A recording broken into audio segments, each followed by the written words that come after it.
Thank you, Angie.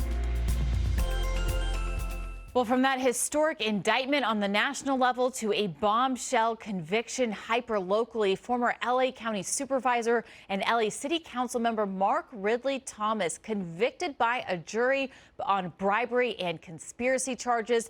A power broker for 30 years in L.A. politics. He was a friend to Mayor Karen Bass.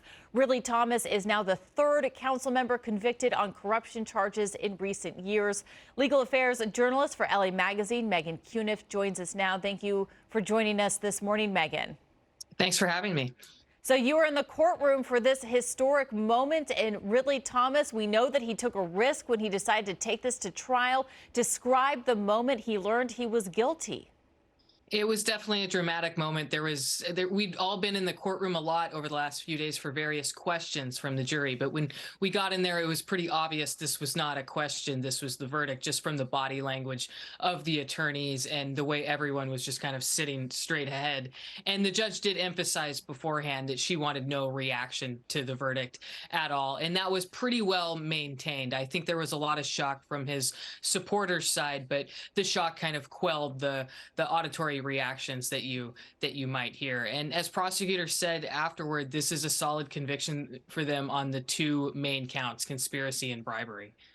Right, and they had used Ridley-Thomas's own emails against him to make their case here. And I know the reporters talked to the jury forewoman. What did she say was that key piece of evidence that led them to convict?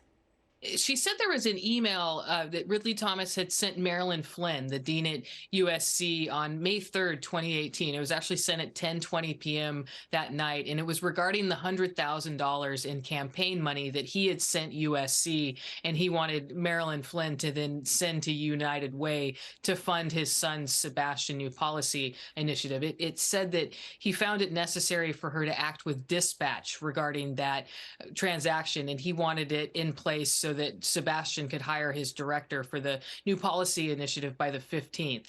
So the next day, Marilyn Flynn went into work and really sprang into action. The jury heard a lot of testimony from lower level USC employees who were kind of the grunt workers on this transaction, and they heard about her unusual interest in this. And then, of course, they saw this email from Ridley-Thomas that, indicated why she was doing this.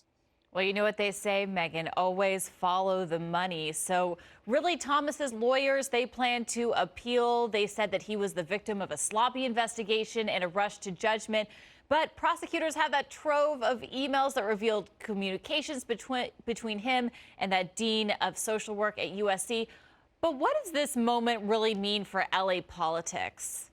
I mean, it's such a kind of moment of reckoning for people who've, seen Ridley-Thomas be really one of the most prominent politicians for years. And, he's contributed a lot in various areas of public life. And I think some people are reckoning with how do they balance, his contributions with the reality of what just happened. He's now a 7-time convicted felon. All right, Megan Cuniff, thank you so much for your reporting. Thank you for sticking it out during a long trial in the courtroom. You can follow her words on Substack. That's mcuniff.substack.com, and read her in LA Magazine. Thank you so much. Thank you.